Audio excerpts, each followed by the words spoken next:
Hi neighbors, welcome back to my channel. I hate this part.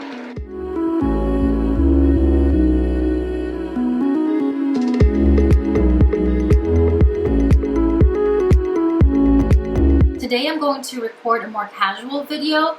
Instead of me hopping around all over the place, I am going to make this one a different type of style. It's going to be more of a vlogging style. That's my client.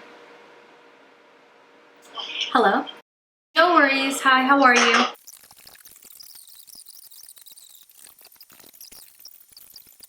Thank you, you're welcome. So today we're filming in my home office, and I don't usually like to film here because I feel like lighting is not that great. So I typically do film at my mom's living room just because I like the decor and everything. And you know, right now me and my husband do live in a one-bedroom apartment, so it's pretty cramped in here. But this is where I actually do most of my work, where I get everything done with my MacBook, and it's not as organized as I wish, but it's definitely getting there. I'm going to be very honest with you. When I first started this whole YouTube journey, we were in quarantine. I had a lot of time in my hands, and I made a goal of posting a video every week, and I'm committed to that, but I'm starting to get a lot busier again. I have definitely gone through a lot of folders the past few days for new clients, and you know what, maybe one day I will talk about what goes in my folder when I first meet clients.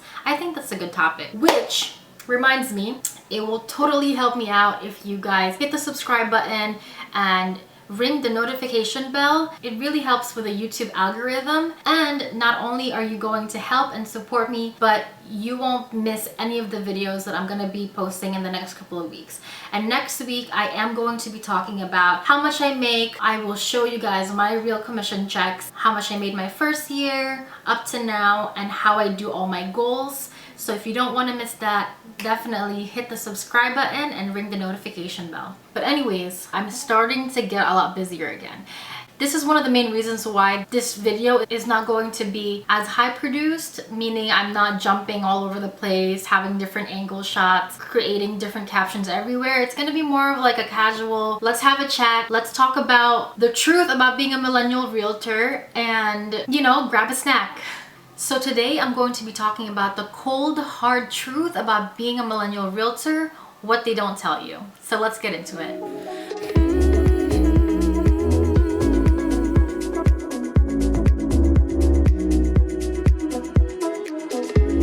I am going to look at my little notes here.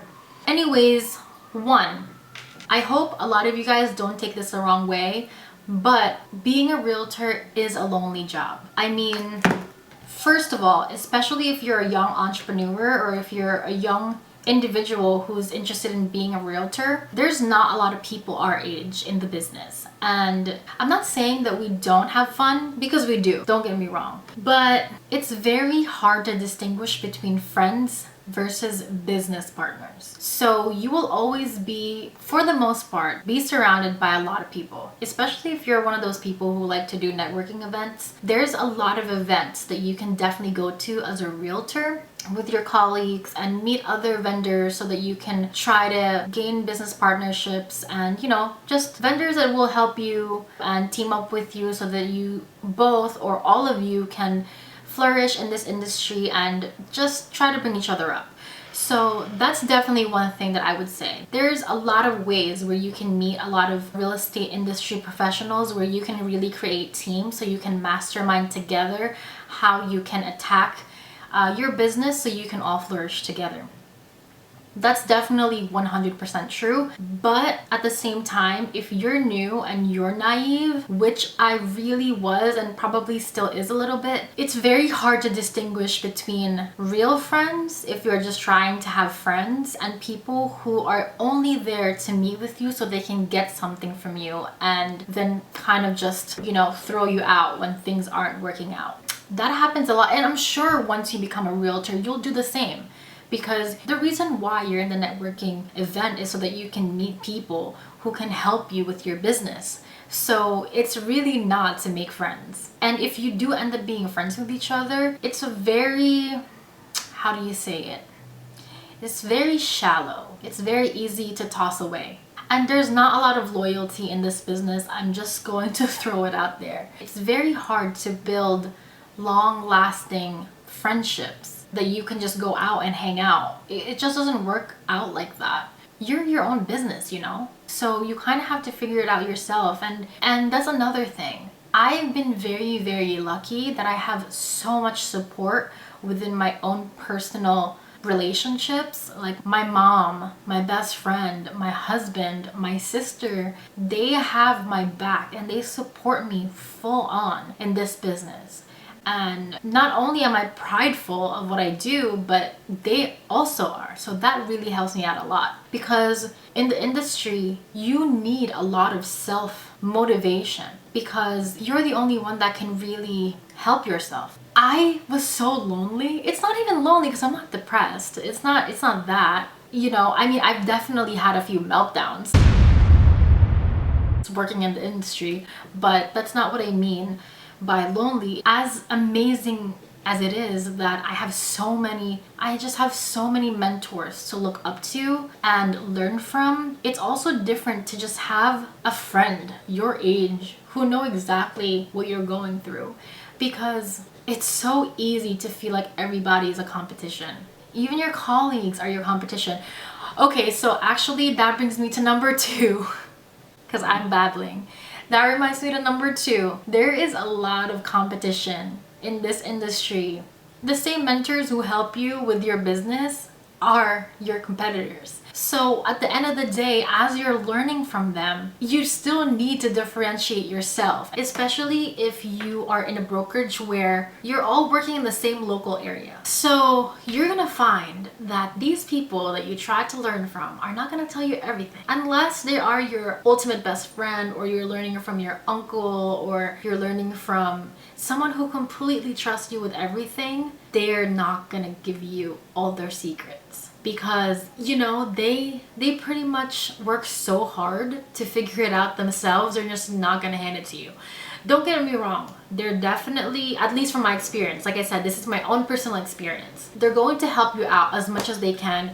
They're not going to be mean or anything. At least that's something that I've never encountered. I'm fairly fortunate that I do work, you know, in a brokerage where we're pretty family. Everyone shares for the most part, but there are certain times when you will see agents, you know, they don't want to give away their secrets. And that's just how it goes. So you have to prepare yourself for that. Okay, number 3, you need to put in a lot of hours. It's funny because a lot of people go into real estate not only the financial freedom but also time freedom, but in the beginning that's just not the case. A lot of those hours are spent on things that doesn't produce a client right away. This is the one thing that I just didn't know. It's definitely not a get rich quick type of career. You definitely need to have a lot of patience. In the beginning, you really don't have time freedom. People want you when they want you, and they want to see a house when they want to see a house. And if you don't have that time urgency to meet them, you will lose them.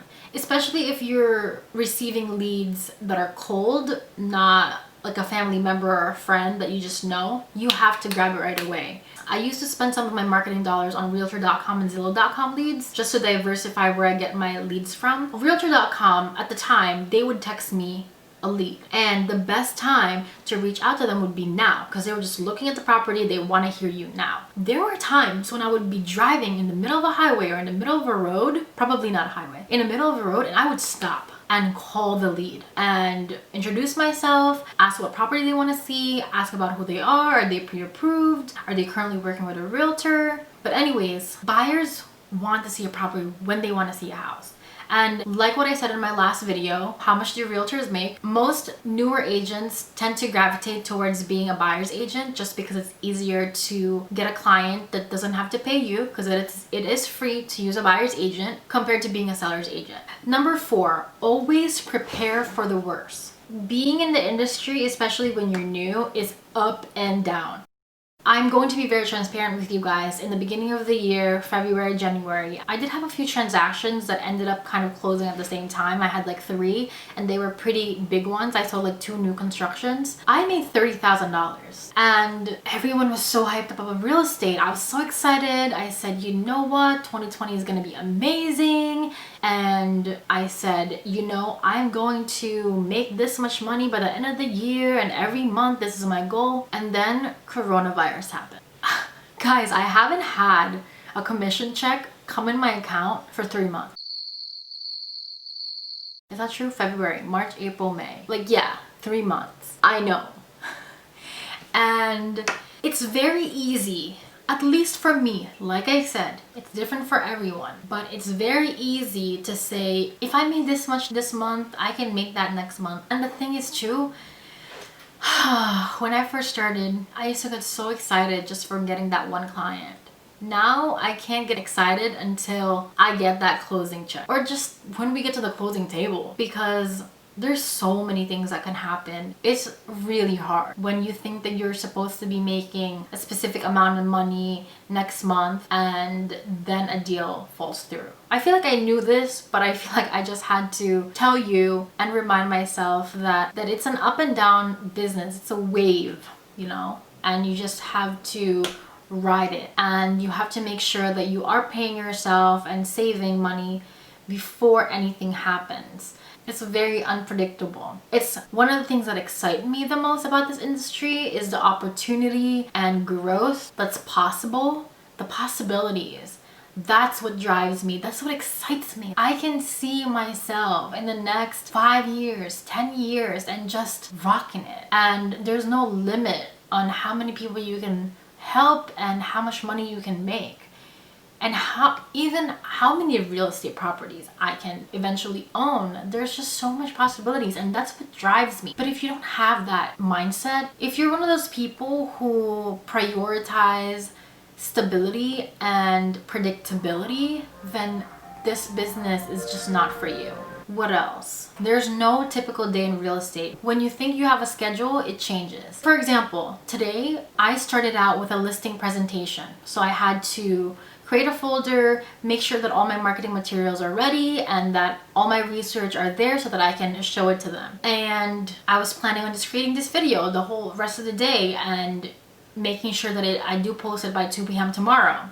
Today's Wednesday, by the way. And then all of a sudden, I need to go to my current listing that's under contract right now because there's having issues, the radon technician and picking up the radon tin, and I have to go there today. But it ended up working out because I actually had a client who wanted to see a house at 5 o'clock today, so I'm just gonna do it around the same time. But this morning I woke up and I thought that I only had a listing presentation and I had a lot of time to create this video and, you know, do all my work for my buyers and other sellers that I have to just follow up with. And all of a sudden I had 2 other new appointments today that I have to get to, and tomorrow I have to show 5 houses. So there's no schedule. So yeah, that's it. I've been talking quite a lot, and what time is it? It's almost 3 o'clock. I have to prepare for my showing. I do hope that this helps you guys out. I know it's a different type of style, and I hope it doesn't bore you because I'm literally just talking in front of a camera. Alright guys, that's it for me this week. Please do make sure to hit the subscribe button and ring the notification bell so you don't miss any of my videos,